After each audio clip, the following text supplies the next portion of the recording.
Welcome back to the ongoing commentary track for C for Chaos.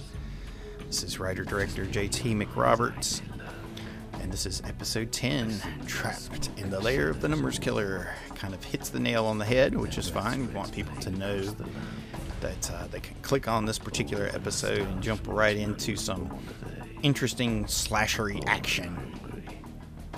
Now, in filming this sequence, we were about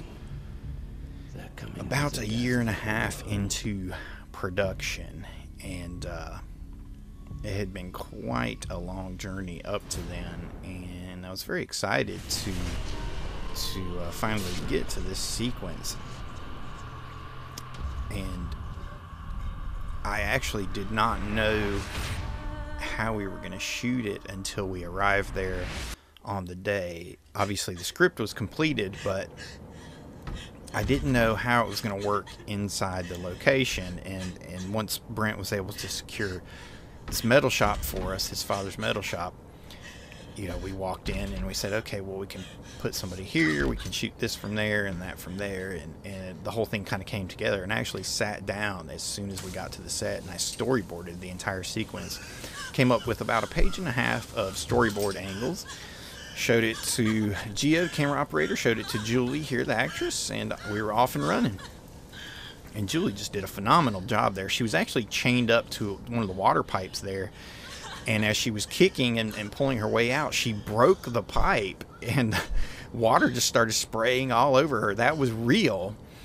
And like a pro, she kept going, and you know, anytime something like that happens on the set, as long as nobody's hurt, I'll keep the camera rolling. So I just said, hey, yeah, keep it rolling, keep it going, and we'll work it in.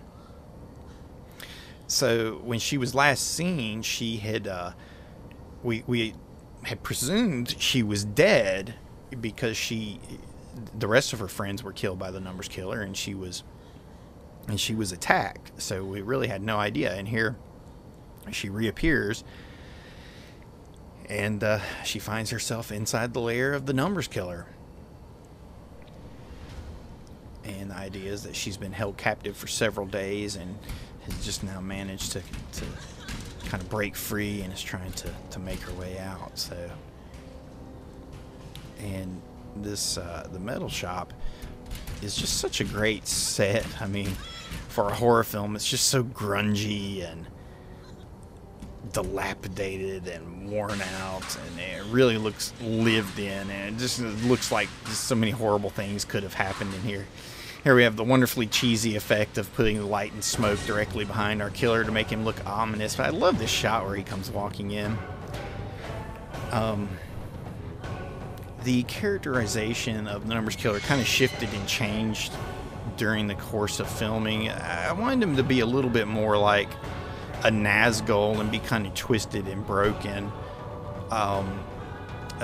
Brent went more with kind of the Master Ninja Killer approach to it, which was something we had discussed early on, but I felt that kind of imposing physical look wasn't quite creepy enough. I wanted him to just seem a bit more twisted, maybe have a bit more of a limp or what have you, but Brent played him as kind of a physical imposing presence. So I hear this always confuses people because they think it's daylight outside, but it's just because the light was right there, and the idea is that there's supposed to be a street light outside anyway, so it would be bright, but it was at night. And here Julie was a total trooper because this door really is that low, and she's laying in the dirt. I mean, this was something else. Now, we actually put her on a piece of cardboard right there when we pulled her back, so she didn't have to go over anything. There we have that pan down into bones and blood, and we see the number 6 pop up. The idea is that there's supposed to be this countdown through the days, counting down to 1 and then 0 when the moment of occult significance occurs. So you have to keep watching to find out what's going to happen. Here we have our Kia St. James, who's revealing what happened. This using the news to give information, you know, that's an old comic book trick.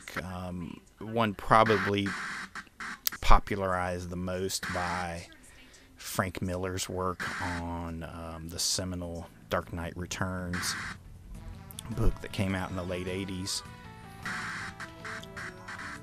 And here we see where Art should be home in bed, his mom comes over to nag at him again. And he's not there. Logan's there, but he's gone. And here we're supposed to start casting some doubts on Art.